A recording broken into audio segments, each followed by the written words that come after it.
But before I go anything, I would request that we get a volunteer to give us an opening prayer, and then we start off immediately. Just a volunteer, raise up the hand, give us opening prayer, and we say, okay, St. Andrews, just unmute yourself.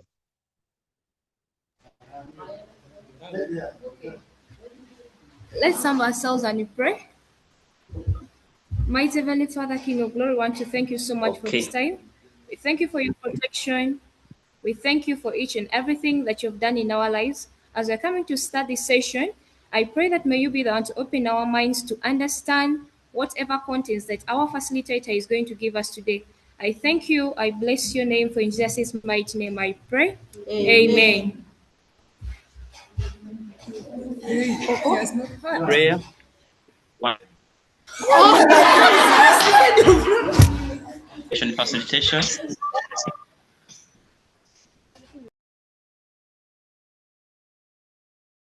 So that at the right come and ask questions and also share with us some of your experiences. Richard Mataya is my name, and today's focus is basically going to be on how to interpret scenarios, how to respond to tasks, and how best you can give a quality response that can earn you a higher grade. So the emphasis this afternoon may perhaps not be on teaching content, because I know in your various schools, now that we are in the period of, or we are approaching a period of mocks, you have covered the syllabus, most of you. Therefore, the instance this afternoon is how best we can present that content and earn a better grade out of it. And that's where I'm going to dwell my effort. So straight away, without wasting any time, I want to start by going through the structure of the assessment structure of entrepreneurship. I'm not going to waste a lot of time on this because I know in our schools, the teachers have already shared this. But for purposes of making a review before we launch what we are going to discuss this afternoon, I found it necessary for us to first go through this before we can proceed. And our session is going to be engaging. I would prefer that I hear more from you after a certain time that I would have given you what perhaps I think, and then you also raise your questions, raise your supplements, and we summarize it that way. So assessment, you have heard of that. In your schools, they have told you that entrepreneurship has got 3 constructs, and that's construct 1, 2, 3, with each construct having certain topics. And I went ahead to define what a construct is all about.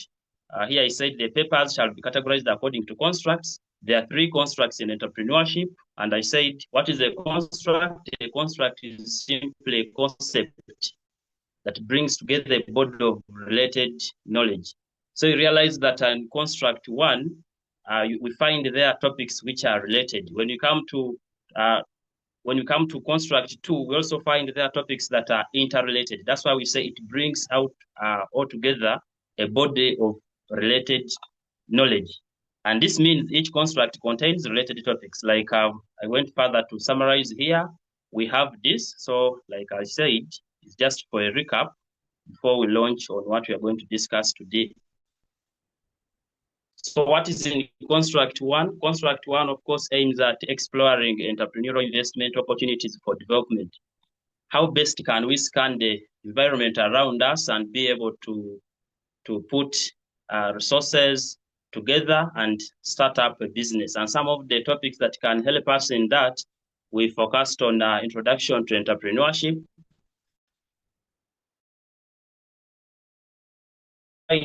For example, topic 8 appearing in construct 1, and then you realize that topic 2, rather 4, is again appearing in construct 2. The order does not matter, but what knowledge is related is what is of concern as far as this one is concerned. So we have introduction to entrepreneurship. We all know what is there. Entrepreneurial environment. We have business ideas and business opportunities according to the syllabus. Of course, this is topic 3. Social entrepreneurship, enterprises, that's topic 8, or another related, and they can help us in exploring the opportunities within the environment and take advantage of them. And then you must have been told that in construct 2, having identified the topics that enable you to start a business, businesses have to be managed. Otherwise, if you don't manage it, then you fail to celebrate your first anniversary. We all know that reports from global youth in Uganda here start up businesses, but a few, I think, less than anniversary. This shows that they start, but they fail to manage. A business that can stay for quite a longer period of time. That's business planning. We all know that a business without a business plan has no direction. It can bump into any problems that may come at hand. Business planning is key. Production in an enterprise, that's our topic 5 according to self. Moving, you need production. We all know that it's production that gives us what to sell. And then producing is not enough. You need to market for marketing, sustainability.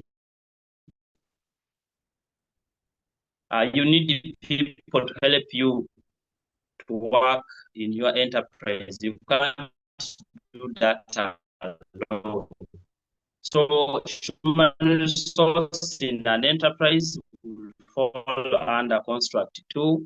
And then you need to manage finance, of course. Managing finance, where do you get the money? How can you allocate it? Inflows, the outflows of organization, they all lie here.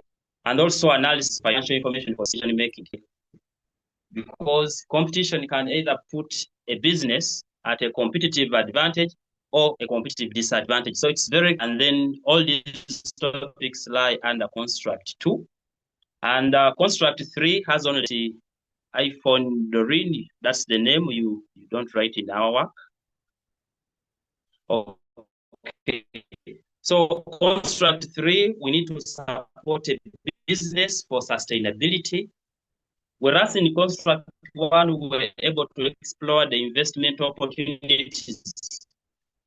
In construct 2, we have known how to manage the business. You cannot stay independent. You need support from the external environment. And in this case, we need to ensure our business, because a business ought to face is likely to occur.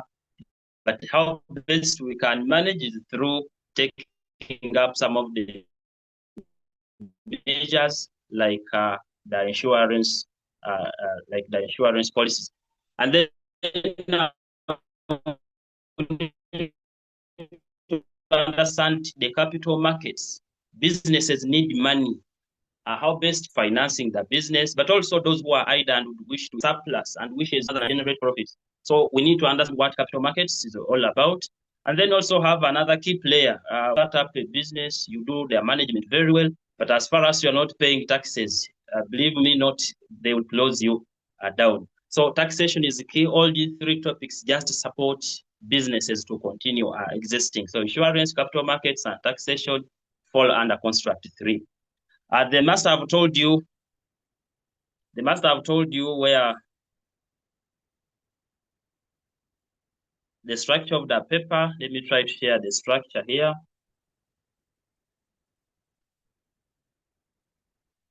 Structure of the papers. Paper 1, we all know that it will contain construct 1 and construct 3, and the topics I've mentioned them earlier. So all the topics are listed in construct 1. That's introduction to entrepreneurship, entrepreneurial environment, business ideas, small and medium enterprises, and social entrepreneurship. They form construct 1 and they land under paper 1.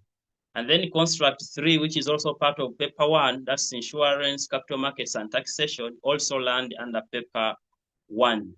So we are going to go further and unpack which ones go in section A and which ones go to section B. So the items for this paper shall come from construct 1 and construct 3, like you are seeing on your screen shared. And I went further to say this shall contain 2 sections, that is section A and section B. Section A shall have 2 compulsory items. And where are these 2 compulsory items coming from? We are going to see, but literally they will come from construct 1. And then section B shall have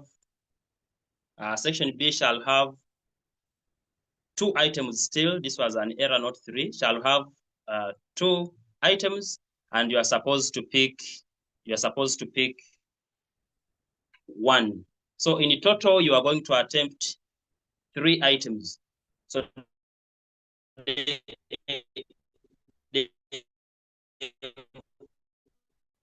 entire paper has 4 items, 2 in section A, 2 in section B, of which section B you only choose 1.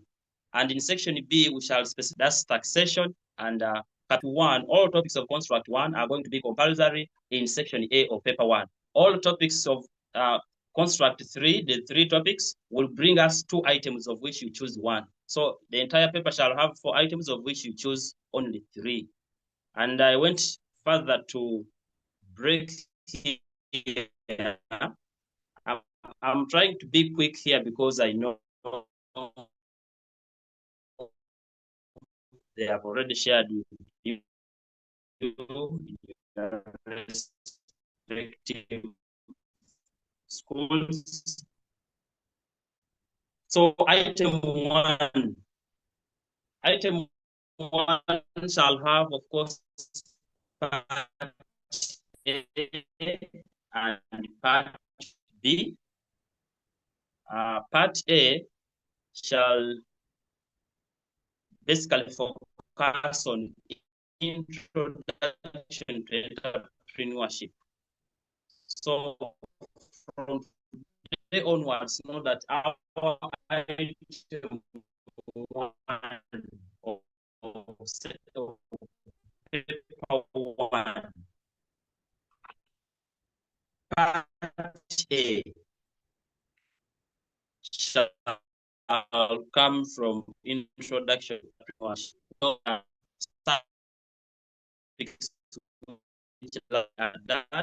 That's the self-improvement. We look at the concept of change, skills like negotiation, communication, part of item one in paper.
Part B of item one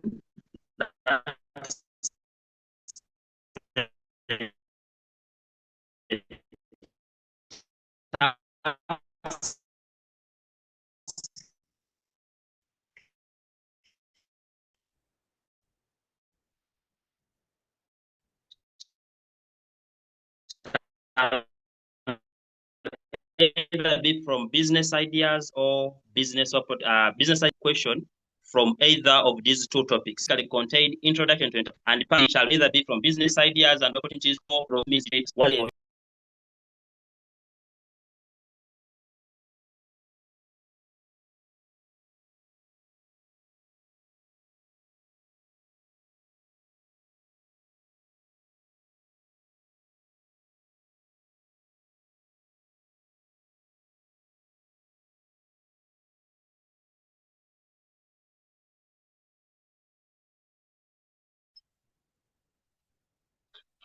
Sorry, the network had jumped off. So that's how the structure is going to appear. However, you need to follow instructions as a candidate. You follow what you find there. I don't want you to take this and say that the facilitator said part A must be social entrepreneurship, part B must be small and medium. An interchange can be there. You may find part A is small and medium, and part B is social entrepreneurship. But regardless, even they can decide to only set about social entrepreneurship or small and medium. But according to the proposed structure, this is how it is supposed to be. Part A of item 2 shall be from social entrepreneurship, and then part B of item 2 shall be from small and medium enterprises.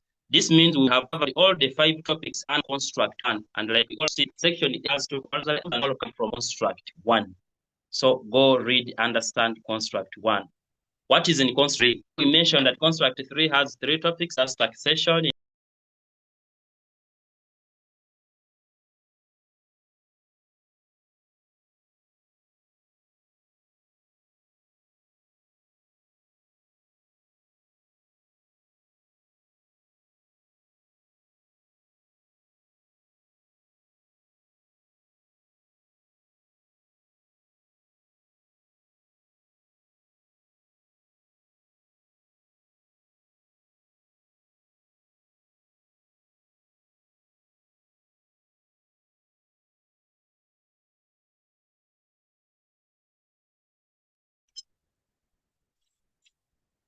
you will bear with. I say we all know that technology at times has some hiccups. We shall bear with them, but disconnecting here and there. So item 3, like I've said, will come from taxation and perhaps insurance. So part A, you think of taxation, part B, you think of insurance, or part A can be insurance and part B, taxation. But what we need to know in all this is that taxation is appearing on both item 3 and item 4. So in item 4, we still have taxation on part A, and then part B, capital markets. Remember, in construct 3, we have only 3 topics. That's taxation, insurance, and capital markets, and of which taxation is cutting across. What does it mean? Go read and understand taxation. It is also thought that if taxation on item 3 perhaps is on calculations, they may focus on item 4, taxation, to be on theory, or vice versa. Regardless, it can be vice versa. But what you have to know, that's how the arrangement shall move. That's as far as paper 1 is concerned. Let us now visit paper 2. Items for this paper shall come from construct 2, meaning paper 2 only has 1 construct, and that's construct 2. And what are the topics of construct 2? We talked of the business planning. We talked of production. You need to plan, you need to produce, you need to market. We talked of you need people to work in your enterprise. That's human resource. You need money to run the enterprise. That's finance in an enterprise. And then we need to manage competition if we are to keep competitive, and that's business competition. So the arrangement is still the same. We shall have 2 sections, A and B, of which section A has 2 numbers and section B, 2 compulsory numbers in section A, and section B has 2 numbers of which you pick 1 still. And when you look at the arrangement here, we realize that item 1, part A of the task shall come from the topic of production. So we need to understand production in an enterprise. And then part B of item 1 in paper 2 is expected to come from finance in an enterprise. And finance in an enterprise, in this case, it is suggested that it is more to focus on income statement, balance sheet, and financial ratios. So expect item 1 to be on production in an enterprise, and then another part to be on finance in an enterprise, of which the focus is on income statement, balance sheet, and financial ratios. However, the presentation does not matter. Finance can come first and production comes second. So don't restrict yourself and say it is a must, part A must be production, not at all. Any can appear first. And then item 2 still will be from the topic of production, and then finance in an enterprise. This time around, the finance in an enterprise, the focus is more on cash flow statement and then budgets. So you can relate and know that there are 2 topics which are going to make up our section A of paper 2. That's production and finance in an enterprise. Once you understand those 2 very well, just know that you have your 2 items at hand and you're only remaining with 1 to choose from section B. But because production is broad, perhaps is one of the reasons it is appearing twice. When you look at finance, I know in your schools, when you are covering finance, you must have talked about these income statements, what we call financial statements. You must have analyzed them. You looked at financial ratios, and then you talked of cash flows and etc. So that's how finance is going to be categorized. One finance is talking about income statement, balance sheet, financial ratios. Another finance talking about cash flow statement and budgets. What are these budgets I'm talking of? I know budgets are taught in sometimes we fix under business plan. We look at the financial plan, because the financial plan is part of a budget, and therefore we realize that that content of budgeting in business planning is going to be picked out and brought in section A under finance in an enterprise. Perhaps it will move together with the cash flow statements and these budgets. So things to do with that. What is then in section B then? Of course, now they are the remaining topics, and these are business planning and business competition. So expect a task A to talk about business plan in under item 3, and part B to talk about business competition. But I've still said the order does not matter. Part B, business competition, can still be part A, and then business planning can still be under part B. However, these 2 topics must form item 3. And then item 4 shall have still 2 topics, and the order does not matter. Part A can be part B, and B can be part A. So part A here, I'm saying a question is like is to come from human resource in an enterprise. We are all aware that this now talks about the personnel management, the people now who work in an enterprise. And then we need to marketing management. So item 4 shall handle those 2 topics. Human resource in an enterprise, marketing management form our item 4. Business planning, business competition form our item 3. So these 4 topics, you will choose 1 item from this part. However, the other 2, production and finance, those ones are compulsory to you, bringing a total of 2 items. Choose another from section B, either item 3 or item 4. What do I then encourage you? Stop spotting.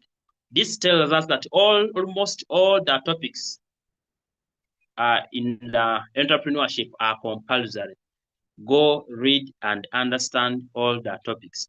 Avoid spotting and saying, you see, for me, I am good at business planning and business competition, and therefore that's the item I will attempt. I highly discourage you from thinking that way. Prepare for all, read business planning, read business competition, read human resource, read marketing, Above all, understand production, understand finance, because they are very key. They are giving you 2 items, and here you supplement with only 1 to make a total of 3.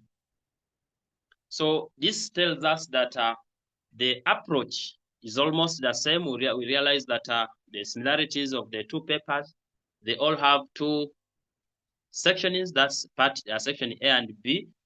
Section A, each of the papers has got 2 compulsory items, and then in section B, there are 2 items of which you pick 1. So the scenario is that we pick 3 in both papers. What differentiates them is the construct.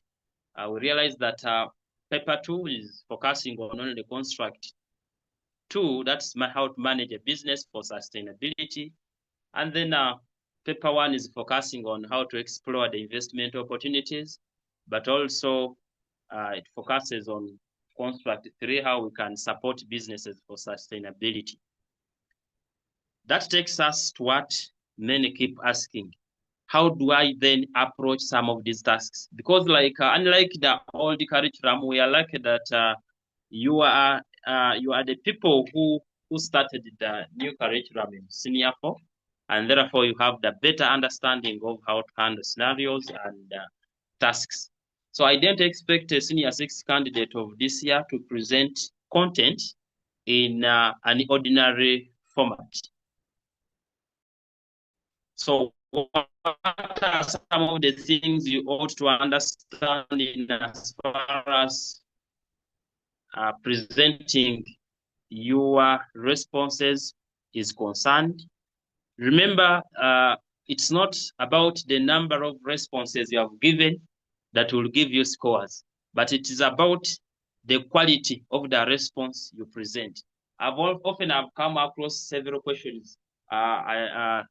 Learners I need to present in order to get the highest grade. By the end of this session, we would have known how many responses, the average number of responses you can present, but also the quality of the response you need to present. Because you can write 50 responses. Me, I write 6, and then I get a higher mark than you who wrote 50. And one of you will ask me how. That's exactly what we are going to focus on. I'll answer that part. So what are the techniques to approach a task, and also how to raise the expected responses? When you look at my screen here shared, point 1, I've said start with an opening statement. Now, I encourage you that when it comes to these scenarios and their tasks, what they do usually is that these scenarios are paragraphed, likely to be paragraphed. And paragraph 1, you may find that it is focusing more on part A. And then paragraph 2 is focusing more on part B. That is task B of that particular item. So that's how the order keeps on flowing. That even when they have given one paragraph, still you identify that the information that appeared first actually is applicable to task A. And then the information appearing last is applicable to task B. Always take note of that. What does it mean? When you are giving your introduction, of course, when you are unpacking your scenario, don't of course, you can just give us basics of what the scenario is all about and what you want to talk about. That's why here I said start with an opening statement. After you have given me a scenario of how things were moving, maybe someone can say according to the scenario, Sharon is ignorant about the sources from where he can pick ideas to start a business. Below are some of the sources Sharon should consider in order to generate ideas from which she can pick and start up a business. Just that one can be enough introduction, just to show that you know what you are talking about. A good introduction should be such that even when a person has not read the scenario, can go through your introduction and be able to tell what the scenario perhaps was all about. So maybe I've tried to summarize it here, that start with an opening statement. So after you have given that background of ours, tell us, perhaps here I've used the Sharon. Sharon should consider the following factors when selecting a maize milling machine. Maybe according to the scenario, Sharon was ignorant. From this, I can tell that Sharon was ignorant about the factors to consider when purchasing the machinery, equipment, and all tools, equipment, and machinery, whatever. So this can give me a clue of what Sharon perhaps was ignorant about. So what are some of the things you should avoid? I don't expect a candidate to talk about business. Instead, substitute business with the real name they have given in the scenario. If the business is a boutique, then refer to the boutique, not just keeping on calling it a business. I don't expect a candidate to keep saying an entrepreneur. I expect you to refer to the entrepreneur they have mentioned in the scenario. So keep referring to their names, not saying an entrepreneur. Instead, it should be like here I've used the Sharon. You should say Sharon should, not an entrepreneur should. So the one who say an entrepreneur, you are already off. You are not being applicable. Like we're going to see in some of the examples presented down here. Someone in the chat was talking about the time. Time allocation, of course, is 3 hours. Thank you. Approach 2, we determine the basis of assessment. You as a learner, it is important that you identify each learning area where an item has been extracted from. When you talk of this, we want you to understand the topic, where that particular task or item has come from, and also identify the specific area within that topic that an examiner is focusing on. That one is very key. Failure to identify the topic, of course, is itself failure to excel, because you cannot respond to what you don't know. We only respond to what we know. So always read the scenario, identify the topics where the tasks are coming from, where the scenario is focusing, and also go further to extract out that part where the question is focusing. For example, when I talk this first statement where I said Sharon should consider the following factors when selecting a maize milling machine, I know that is production in an enterprise. But specifically, I am focusing on machinery, tools, and equipment. You have seen here I've used the word Sharon instead of an entrepreneur. I have used the word maize milling machine instead of machinery. So if you say an entrepreneur should consider the following factors when selecting machinery, tools, and equipment, that one you're already off. You're not justifying things, you're just presenting them. But when you talk of this kind of presentation, that statement of giving, that's already applicability in existence.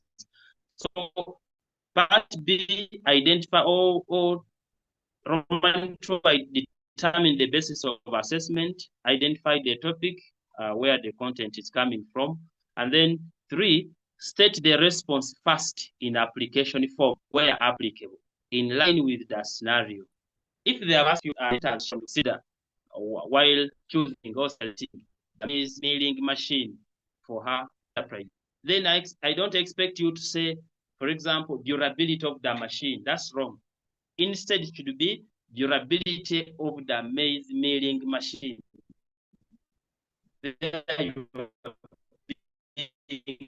Applicable and real.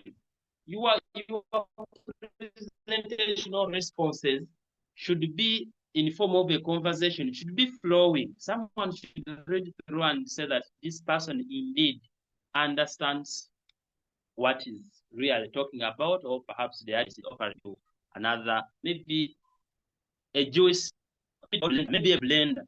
So I expect if we are looking at that, consider when you are purchasing a blender, the points may remain the same. Durability of the blender. Here we are looking at durability of the milling machine.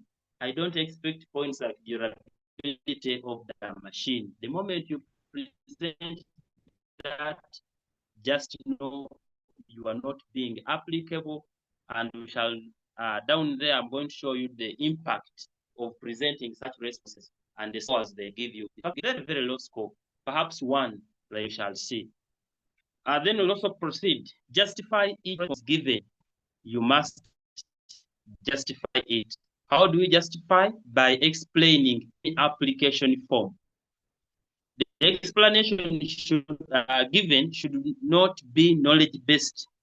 I went further to say, as an item taker, localize your thinking, i.e., applying it to the day-to-day life experience.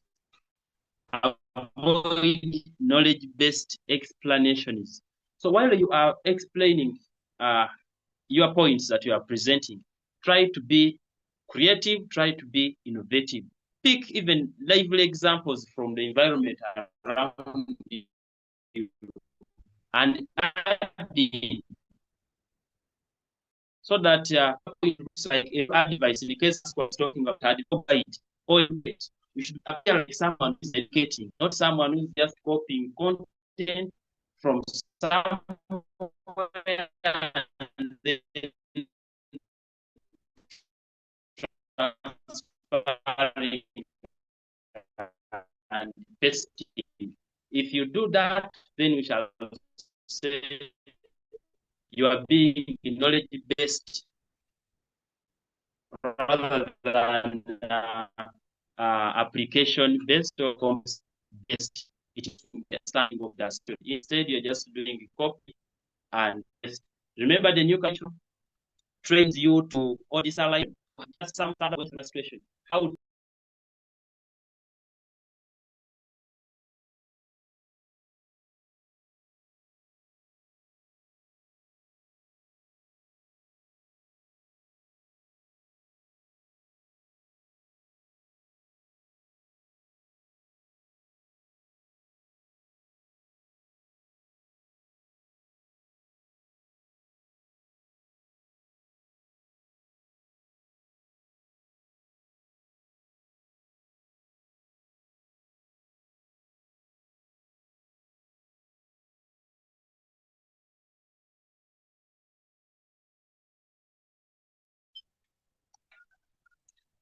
so still in form of, let's proceed to another.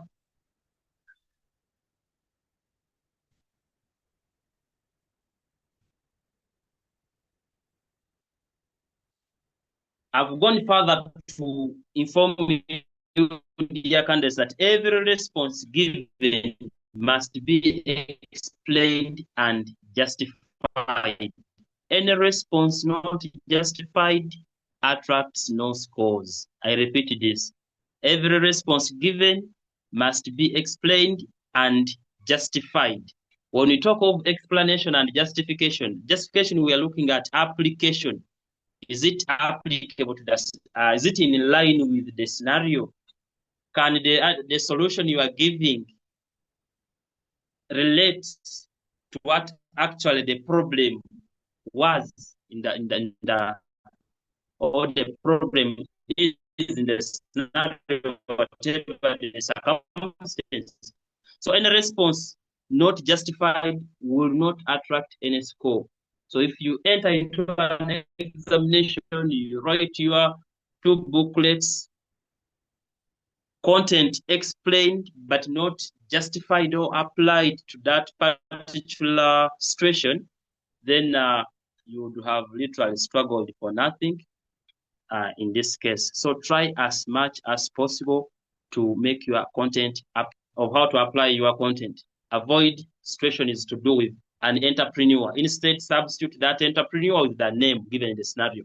Avoid situations like businesses. Instead, substitute that the word business with the actual name that you were given in the scenario, or in line with the business that has appeared there.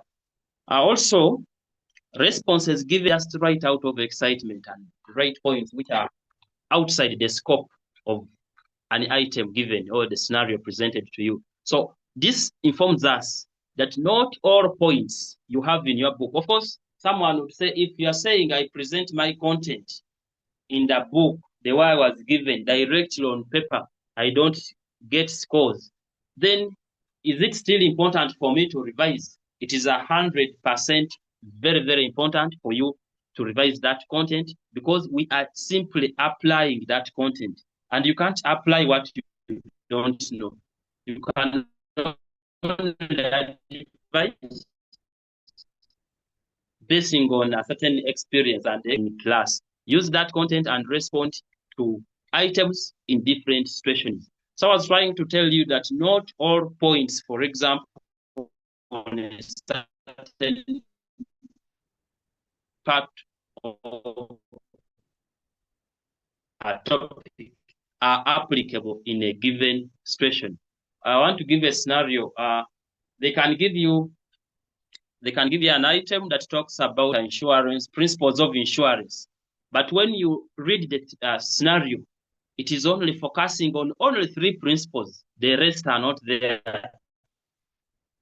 Literally, the story, the way the story is flowing, does not show in any way that all the 5 principles were applicable. You only notice that only 3 principles were applied in this situation. Please don't go ahead writing relevant principles which are not needed in this particular scenario. They may be important in another situation, but for the case in a point, the given scenario, perhaps only 3 principles are applicable. So you may out of that 10 does not understand. So don't just are given. So we also talk of have as many justifications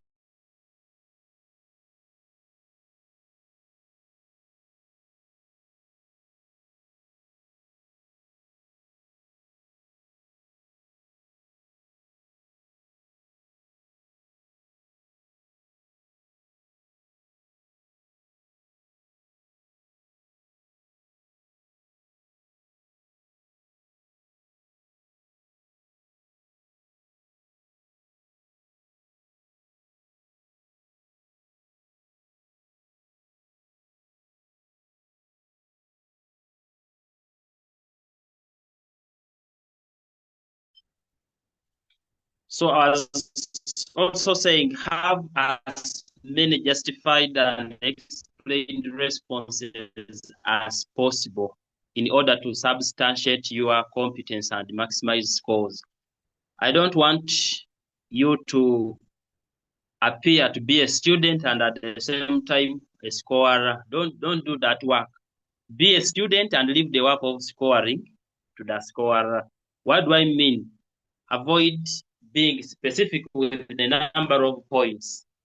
Please try to give as many as you can, depending on avoid limiting yourself with responses, because you cannot tell how many the scorer will want to consider you as a high achiever.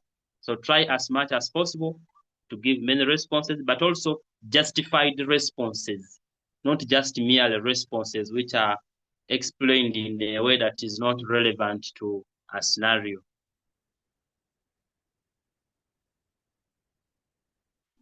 Then also, always read and understand the scenario before approaching a task. It is always important that before, see, some of you candidates, you are very funny.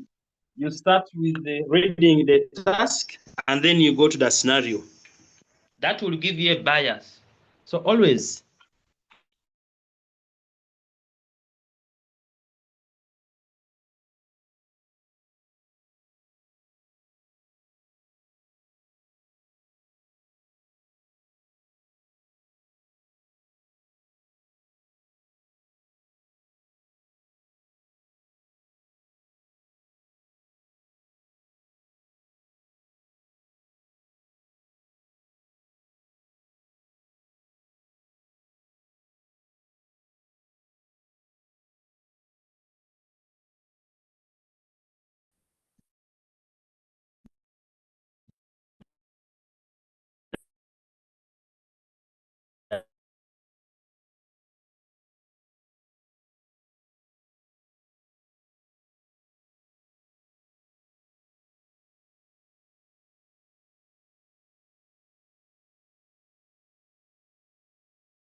Yes, kindly be patient. The facilitator is trying to get back. Uh, the facilitator is getting back.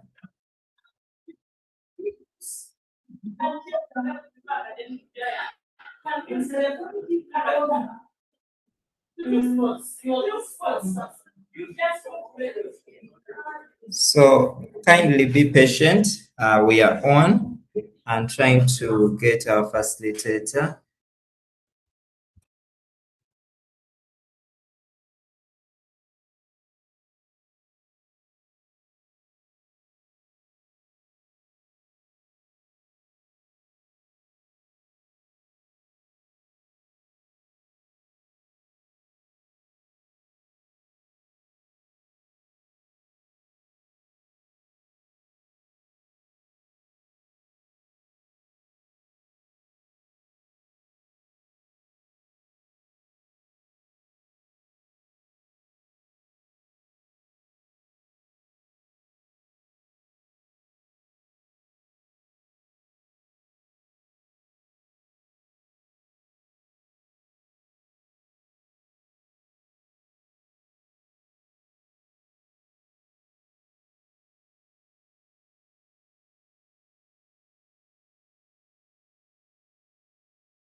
where the teaches Christians to build relationships. Teacher Mataya, kindly have your hand. I'm failing to locate you.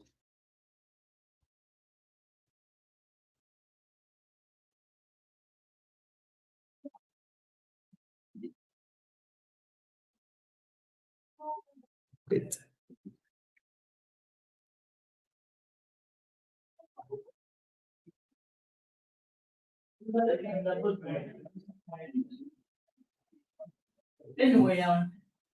Okay. Teacher Mataya, you can go.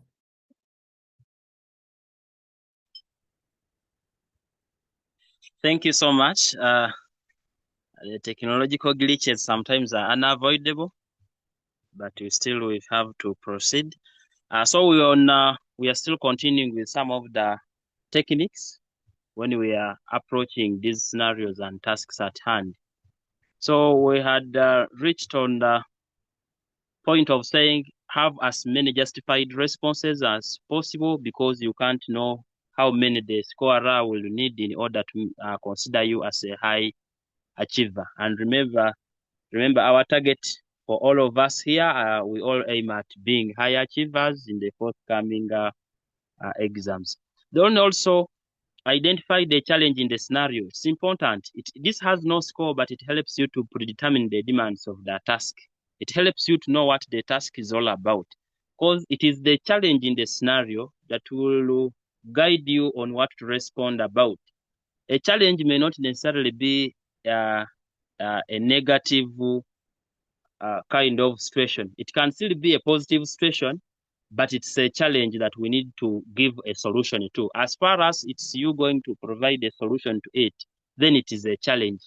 So it is important to identify the challenge. For example, if someone does not know how they select a profitable business, or selecting a viable business according to the scenario, then it means the challenge in this case is selecting a viable business. And that's what you are going to respond to. A challenge you have identified is what you are going to respond to. You identify a wrong challenge, this means even the solution you are going to give perhaps will also be wrong. So it's important that you take note of that, though it carries no mark, but it gives you direction. Also, identify the direction of the task.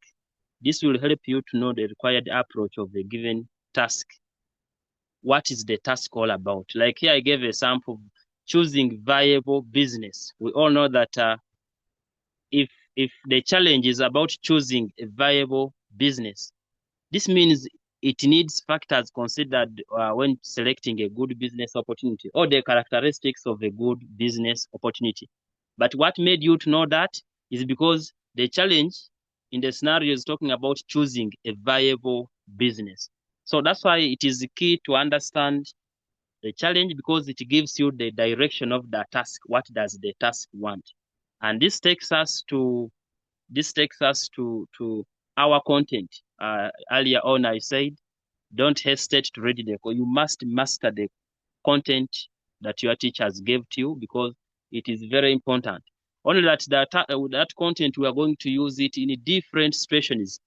Different situations shall use the same content, but the explanation shall differ depending on the situation in the scenario. And this is why we are talking about justification. To justify is to apply. In simple terms, we want you to apply your work to make it look like a real person who has been in class for 2 years, and now you are advising, you are guiding, you are educating this particular person who is ignorant about that particular situation. And you, as an expert in the subject, you are stepping in to give a solution. Also,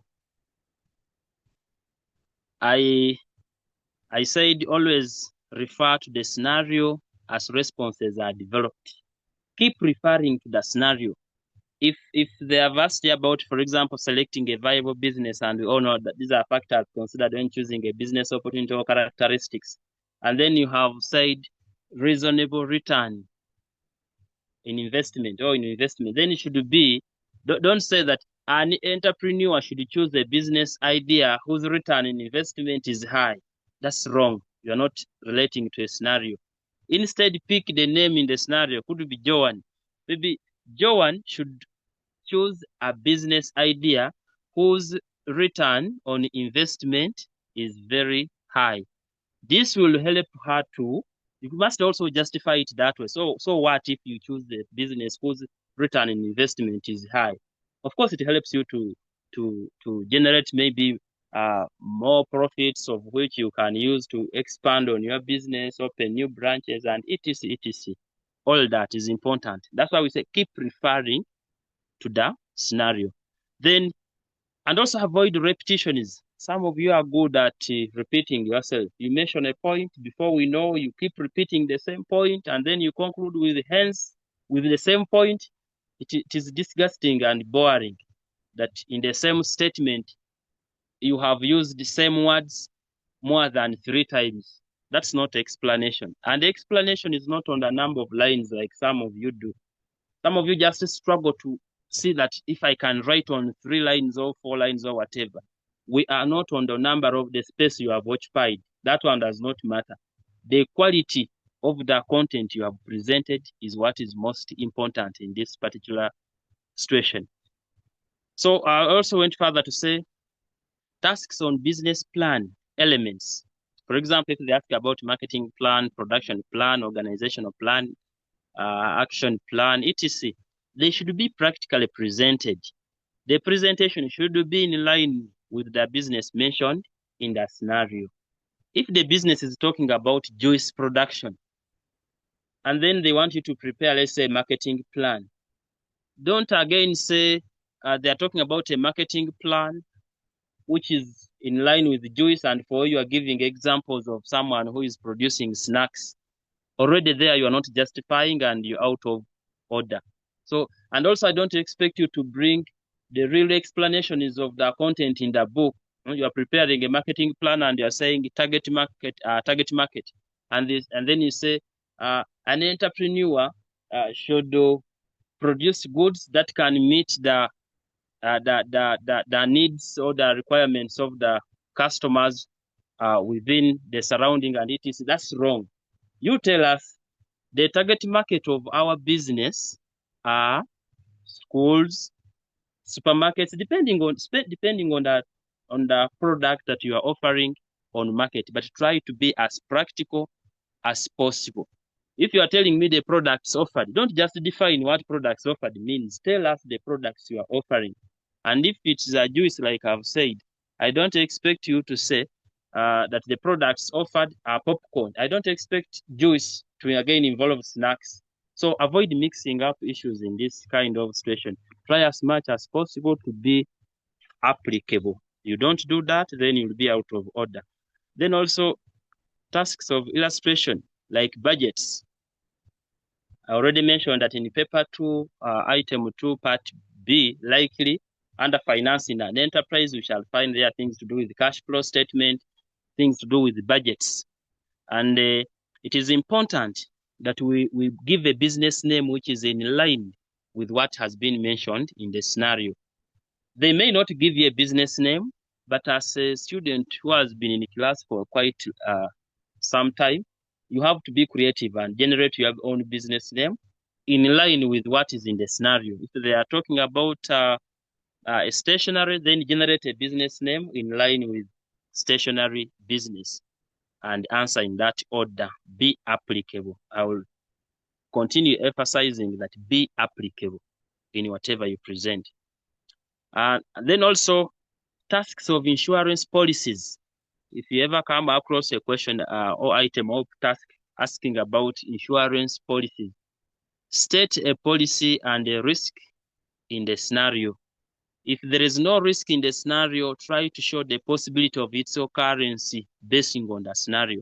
So if you come across a scenario, you read it, and they want you to give a solution, to give some of the policies that business can undertake. And accordingly, you are not seeing any risk. They have not stated any kind of risk in the scenario that the business was facing.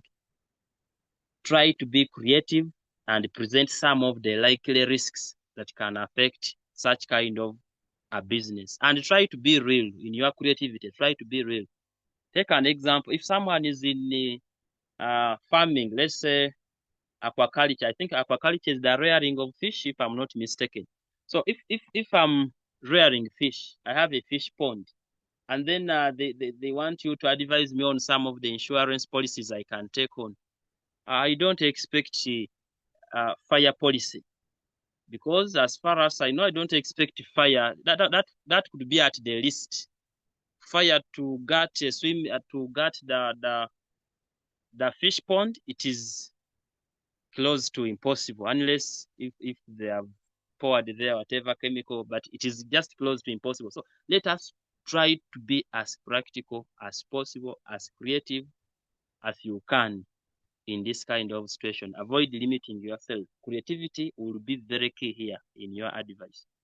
Read through your content after you have written and see whether you are being applicable. Applicable content, when you are reading through, you just see it flowing. You really see a conversation flowing, not just knowledge. Knowledge in this situation will not work. Knowledge-based presentations will not work, like I've hinted on. We need applied content. If they ask you about taxes, for example, taxes, then you need to state a type of tax and show its application basing on that scenario. They may ask you some of the taxes a business should pay, and then you bring out taxes which are not related to what the business is engaging in. For example, a business is not participating in international trade. It is just as a micro business operating within your locality, and you're bringing some of the types of taxes they should pay. You as a learner, because you have crammed your things from the book, you're bringing here export duty or import duty or customs duty, whatever. But customs duty is for only businesses that are engaging in international trade across the border. So such a point cannot be applicable. Choose only taxes which can work in that given situation and try to show their applicability. Those are some of the tips in as far as the theory is concerned. But also when you are to look at financial management, that's the cash flow statement, budgets, things to do with the financial statements like income statement, balance sheets. These are below are the tips. Always put a title, and this should cover the name of the business, the name of the book you are trying to prepare, and the period. And I've said it should be in 3 lines. Don't miss out on that score of a title when it comes to financial management. Up there were techniques of handling the theory. But now with the financial, always remember to write a correct title. 3 formats. Line 1 is name of the business. Line 2 is the type of document you are preparing. And then line 3 is the period. Take an example. It can be maybe David's hardware or David hardware shop. Another line I write income statement. Another line I say for the year ended, maybe 31st July 2025. But it should be in 3 lines. And then, and also maintain the order, like I've said. Name of the business first, the type of document you are preparing second, and then the period for which it was prepared or when it was prepared. And then also use a correct format. If it's a balance sheet, what's the format of a balance sheet? How many columns do I need and all that? Use a correct format, because it will also gather you a score somewhere. Then put correct units. This one is highly punishable if you don't put. Always put the currency units. If it is UGX, use UGX. If they have used the shillings, use shillings. But even if you draw a balance sheet and you are the only one who has excelled in making it balance, but you don't have units, that one is as useless as one who has not even tried out. So always don't forget to put units, because a figure like 2,000 2,000 becomes useful if you have, it only becomes a currency if you have said shillings or UGX 2,000. That's when I will know it's money. But if you just say 2,000, is it a number? Is it number of people, animals? What are you trying to mean? That's why it is highly punishable for people who don't include the currency units. Also put correct entries. In this case, try as much as possible. Someone is writing in our work, please refrain from doing that. Put correct entries, but also make correct additions or subtractions in order to get correct totals. If they have told you, for example, to prepare a budget, and the information, the figures you are using are mere estimates. You are presenting a budget, but you are using figures of your own. They are not given anywhere in the scenario. Then don't just present for the sake, and then you don't include, you don't make the correct totals just because, after all, you were not given the figures to use. That one is punishable. And then write figures well. Avoid overwriting. You people who are good at bolding, we don't bold financial figures.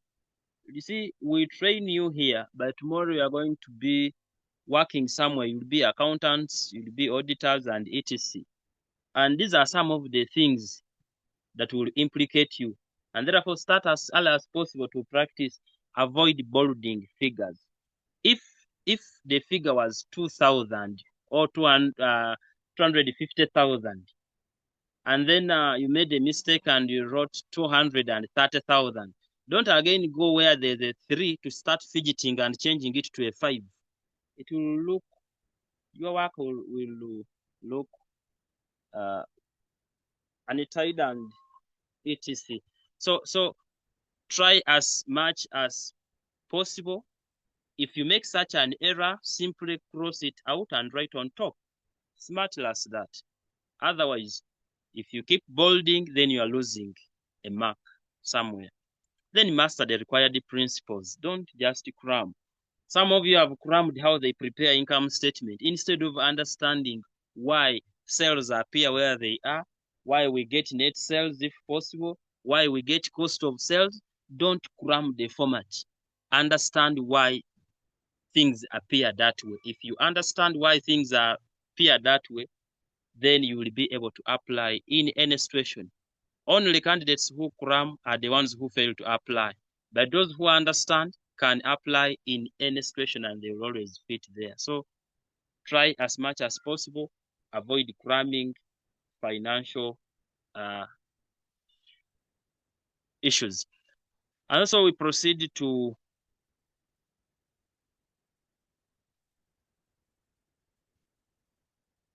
I gave here a note, an NB, that a candidate must have good mastery of all the topics or content in the syllabus. So having looked at the paper structure of the content in paper 1, in paper 2, we can all conclude that only those who would have covered the syllabus, only those who would have read and understood the content, the different topics, will be high achievers. And therefore, I expect each one of us who is here this evening to be that good candidate who will be a high achiever, because now you have known what you are supposed to do.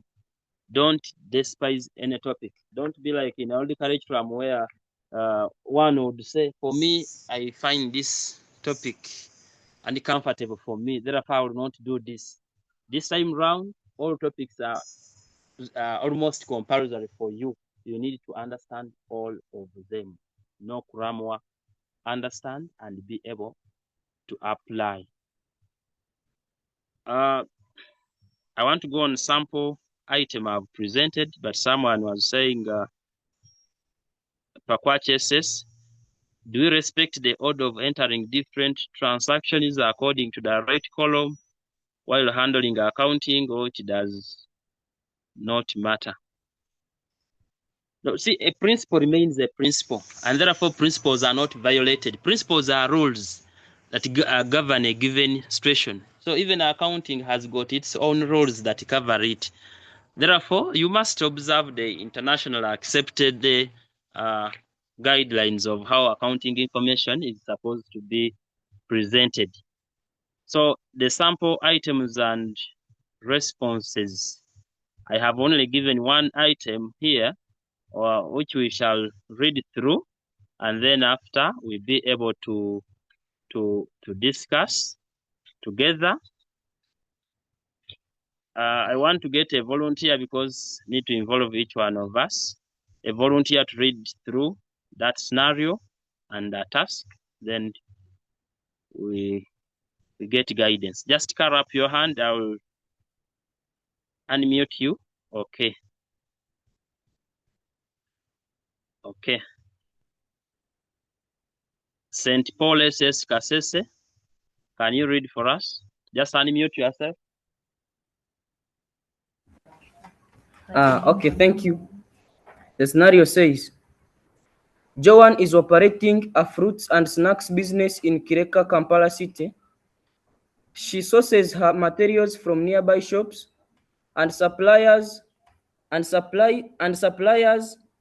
The suppliers and workers complain of her rude character involving sending partial instructions, which are at times wrongly interpreted, barking at them, telling lies over payments to the suppliers, and at times lengthy, boring messages which make some people deny her audience.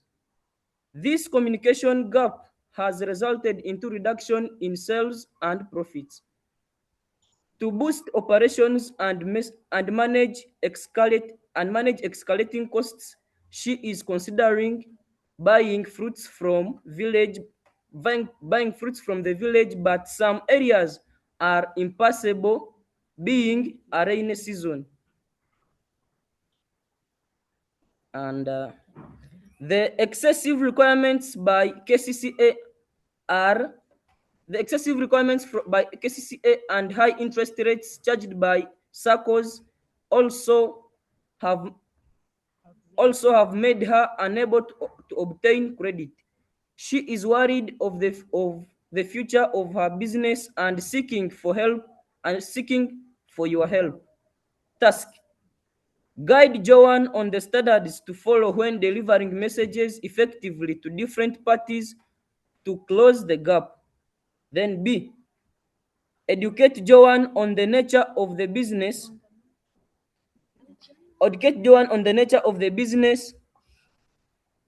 Environment she has to adapt with. That is. Thank you. Thank you so much. Thank you so much, Kasese SS. I know all of us have been listening.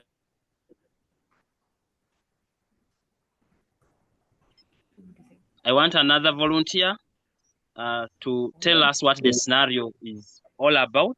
Remember, we said in techniques we follow that we need to unpack it and understand the topics where this scenario is being picked and what the task is talking about. Okay, I see very many hands here. I'm giving chance to Rena College. Rena College.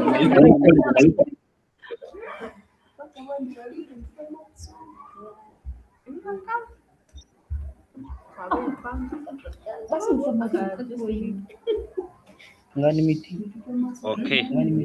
Okay. Moyo SS. Looks like Rena College is still organizing itself.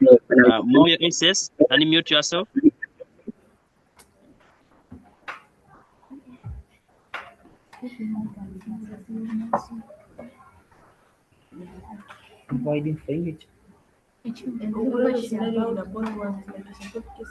Effective communication. Okay.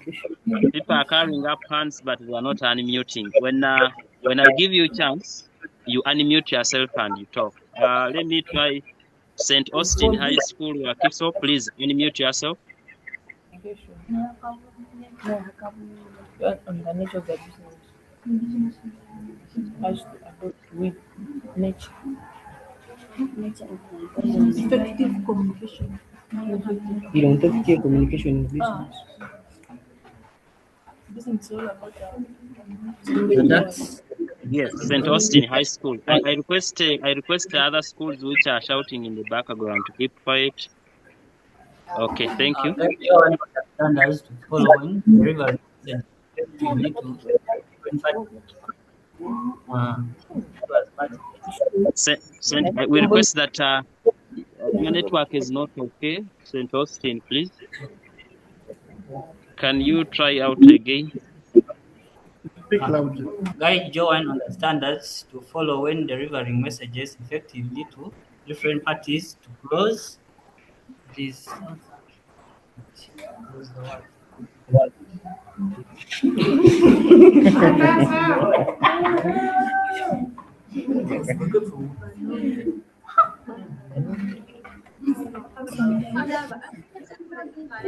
Yes, please go ahead. We are Okay, to able to close hear you.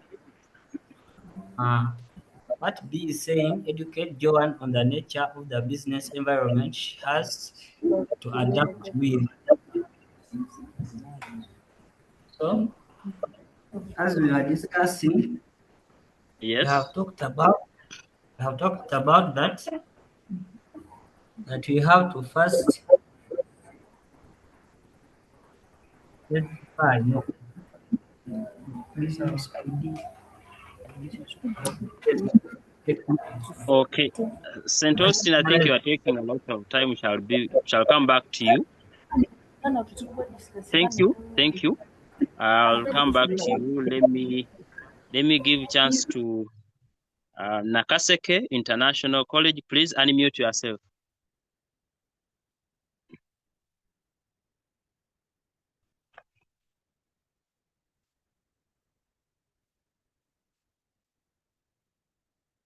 Please, Nakaseke, the floor is yours.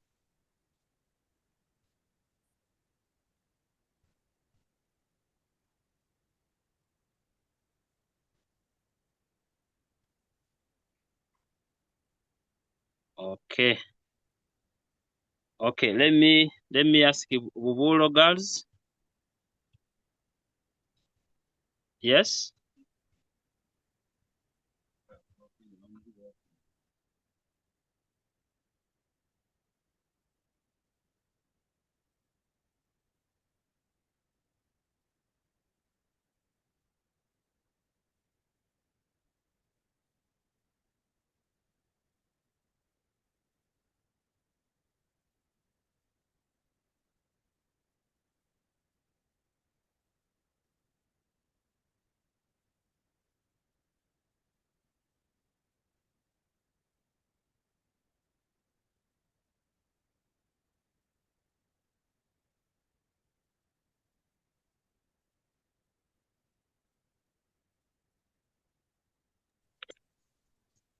Yes.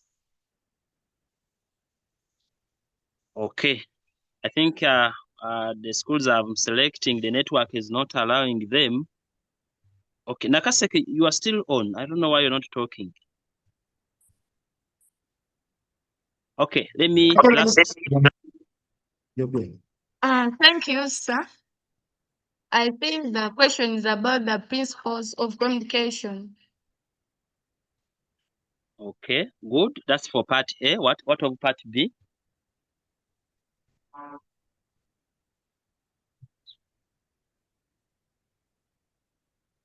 Okay, thank you, Nakaseke. She has said part A is about principles of communication, which I agree with. The question is seeking for principles of communication. One more school to tell me about part B. I'm giving a chance to. Okay.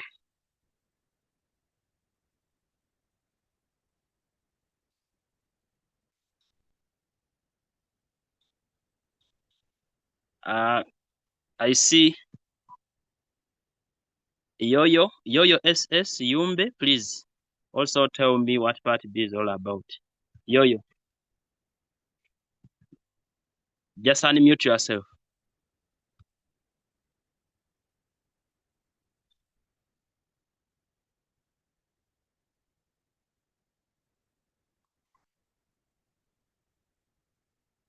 Okay, if you're not ready, I'm giving it to Smags Ajumani.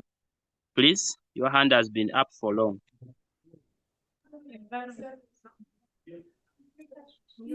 Okay, thank you, sir. I think it's all about entrepreneurial environment. Okay, it's about entrepreneurial environment. Thank you, but I want you to be specific because it's a wider topic. Which particular part is needed in this case?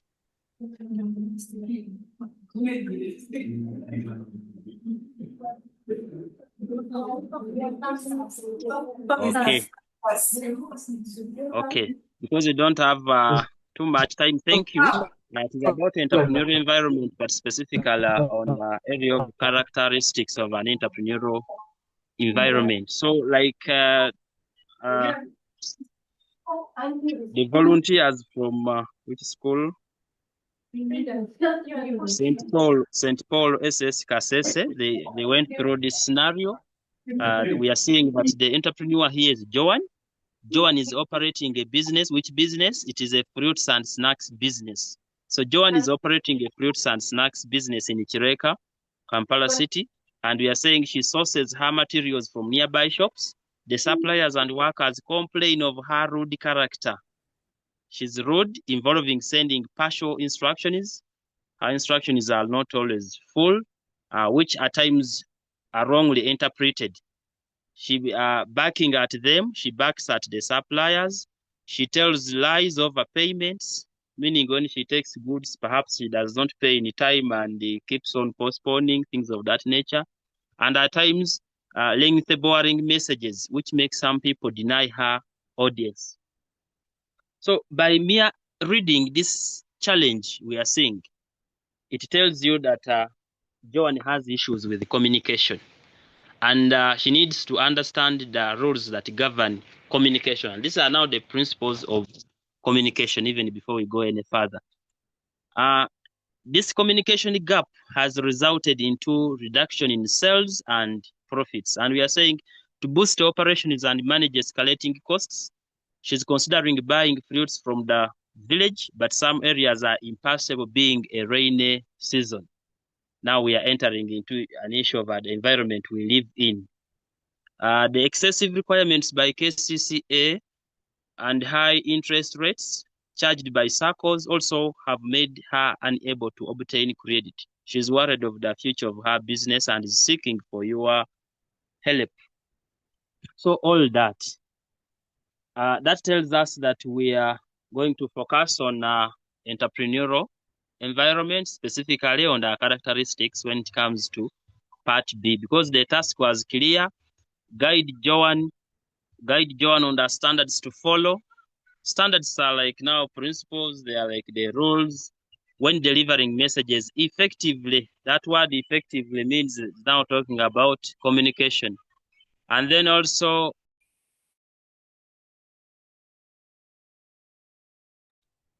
educate Joan on the nature type of the business environment she has to adapt with.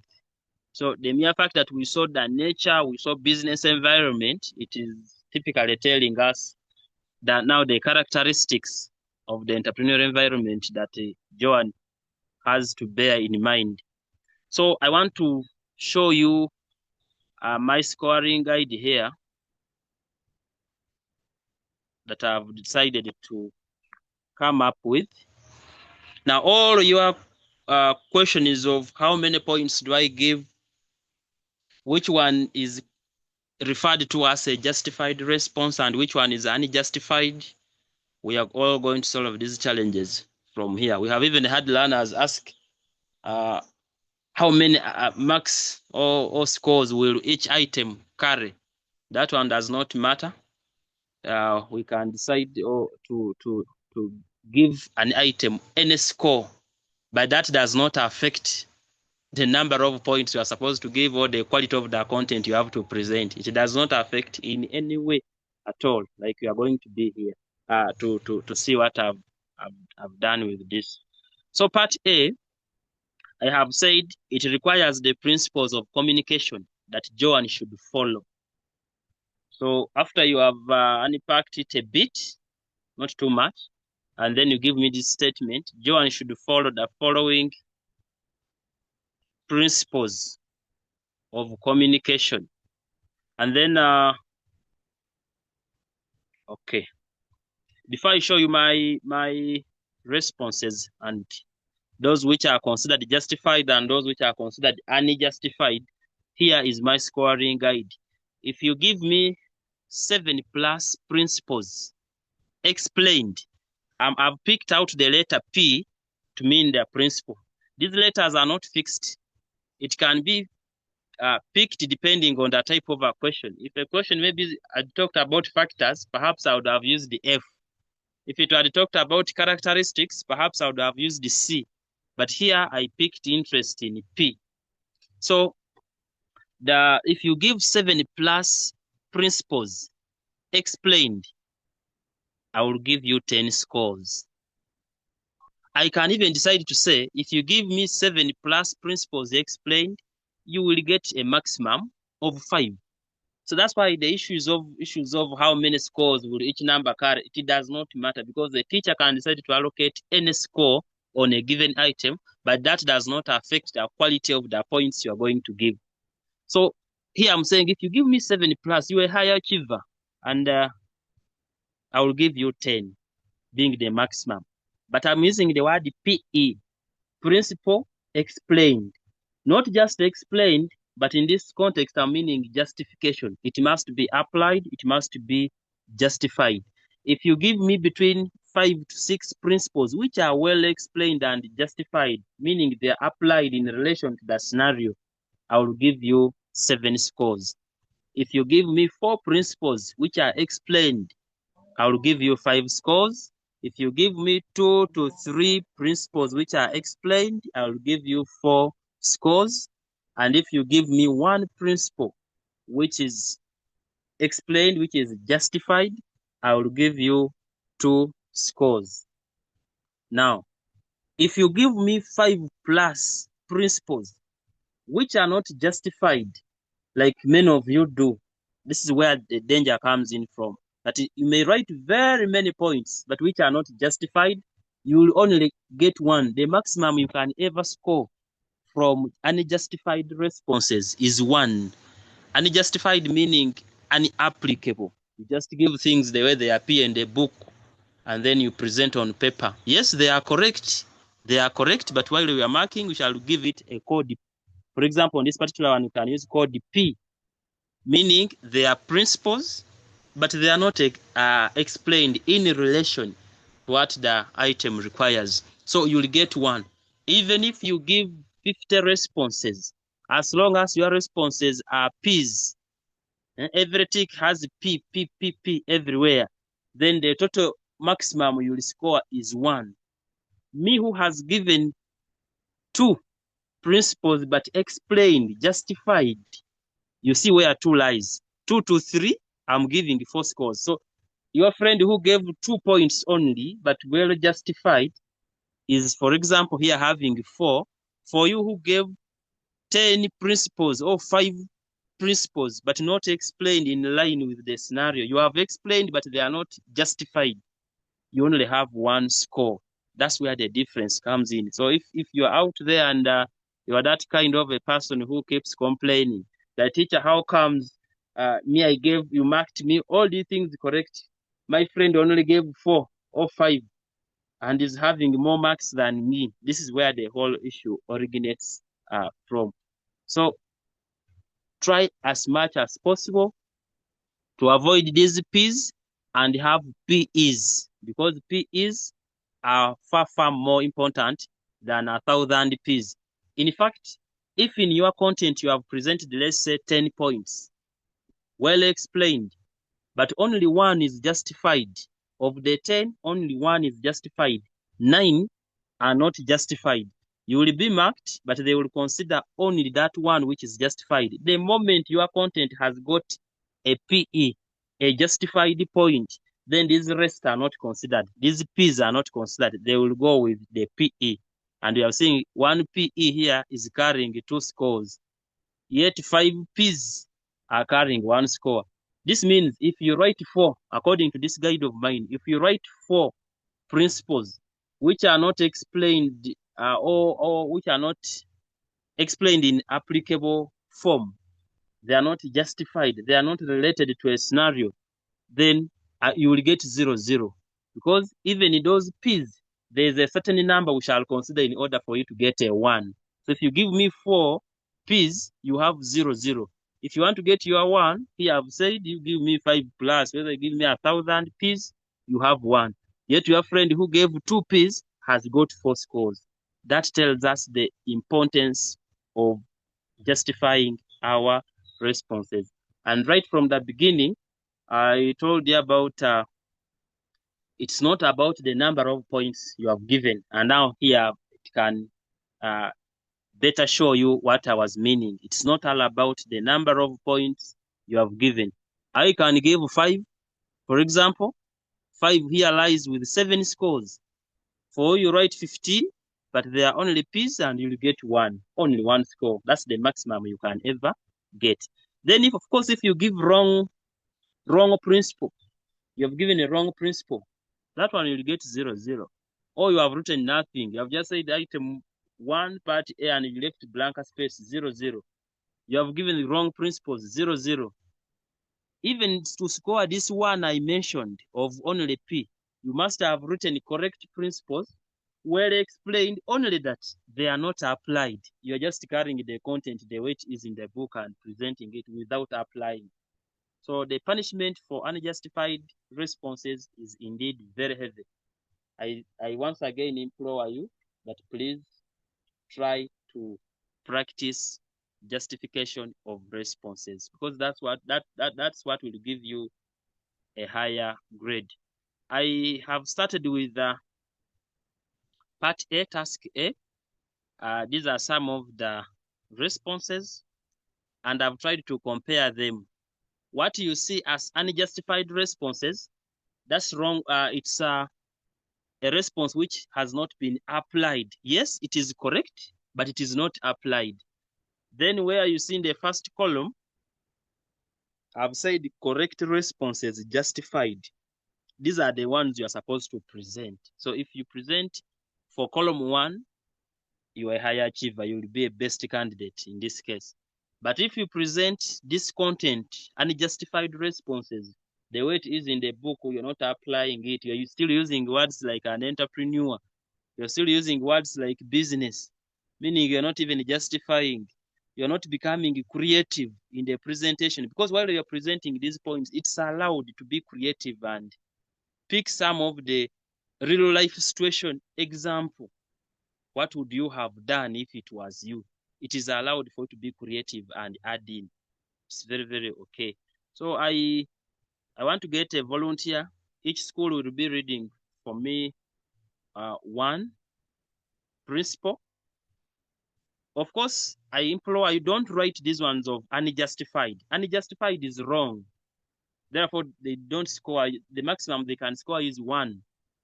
Go with the correct responses, justified. It's my area of focus. But because I tried to show both sides, because I expected some candidates to ask now, which one do you consider unjustified and which one do you consider justified? It's a reason I compared the two, for you to know that the other one on the right-hand side, I don't know whether it's your right-hand side, but according to me, it's the right-hand side, is wrong. And what is on my left-hand side, the correct responses, is what is actually needed. I want school 1 to read for me that point 1. What is accepted and what is not accepted. I'm starting with the Buembe, S.6. Buembe, just unmute yourself.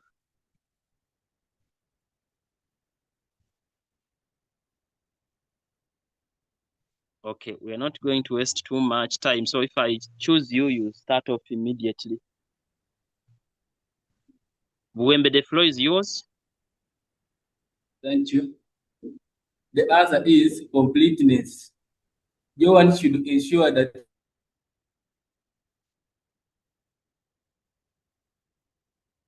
is sent contain all the relevant details for each virtual message. I request that you start afresh because your network was not okay.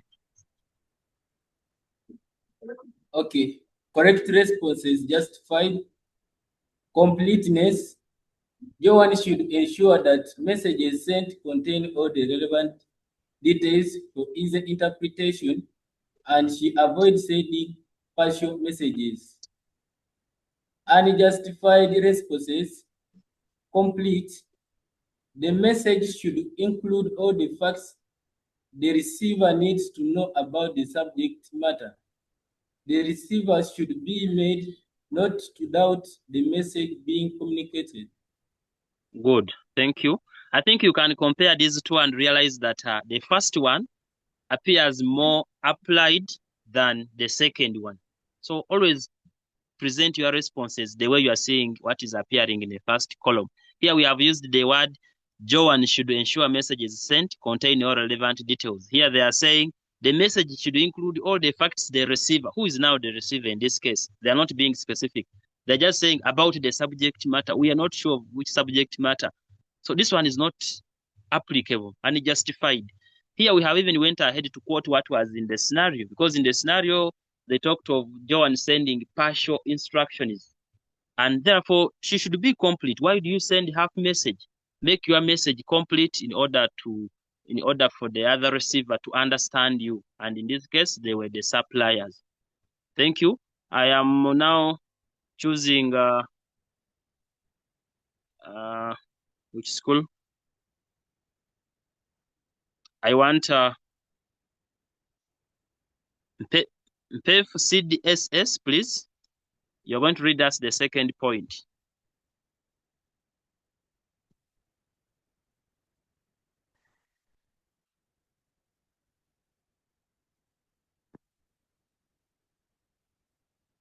Mpef? Just unmute yourself. Okay. Let me give a chance to another. Kogunga High School, please unmute yourself.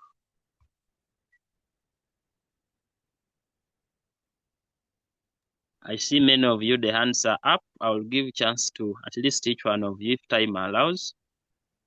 Okay. Please, if I give you a chance, you start off immediately. Correctness. She should ensure that instructions given are true to avoid misleading the parties involved. She should avoid telling lies over payments to suppliers. Then the unjustified correctness. The message given should be as correct as possible in order to avoid misconceptions. Very good. So we realize that literally they are all correct, but one has applied to the situation and another candidate B, has not applied. So please don't take on this alternative of candidate B who has given unjustified responses, because that one will heavily affect you in terms of the scores.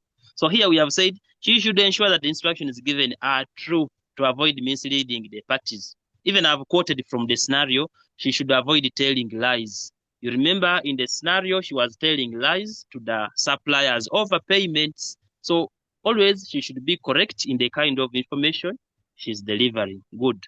I also want to give a chance to, okay,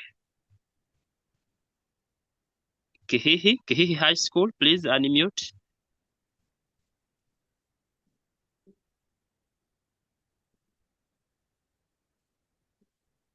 Kihihi, the floor is yours. Please, if you carry up the hand, I be attentive and take on the opportunity when selected. Kihihi, your microphone is open, please. And the next one is going to be Mariam High. After Kihihi, I'm coming to Mariam High.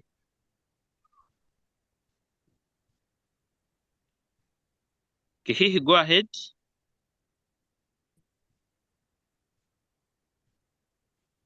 Okay. To Mariam High, just unmute yourself.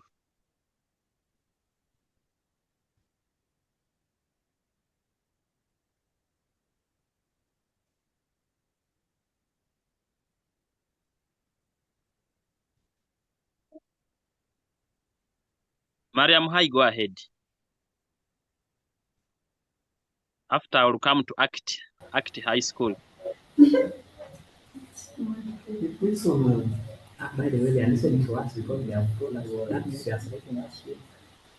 Please, Mariam High, you are on.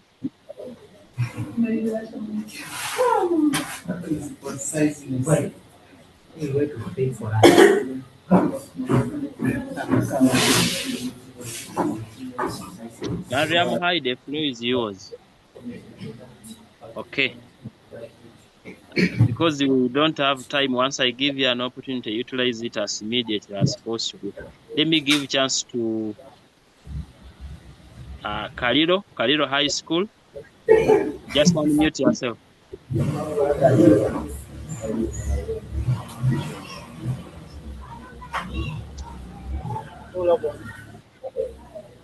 Kaliro, go ahead.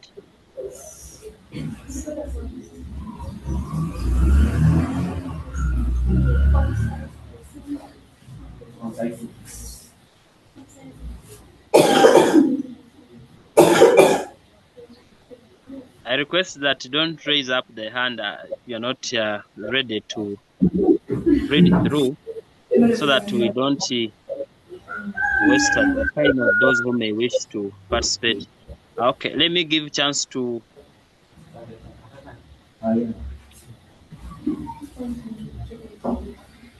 okay.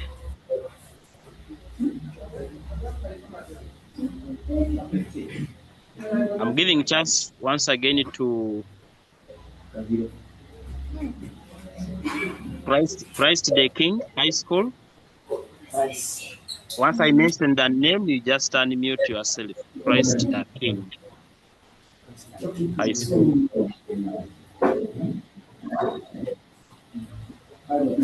Conciseness. John should send messages in the fewest words possible to avoid the lengthy messages that are difficult to interpret. Then the unsatisfied. The sender should give the message in the fewest words possible. It should not be wordy so as not to confuse the receiver. Thank you, sir. Good. Thank you. Thank you. So that I think you are now able to establish the difference between the justified and some of the unjustified responses. I just want to get one more school to read for me all the remaining parts, if you are loud enough and your network is okay.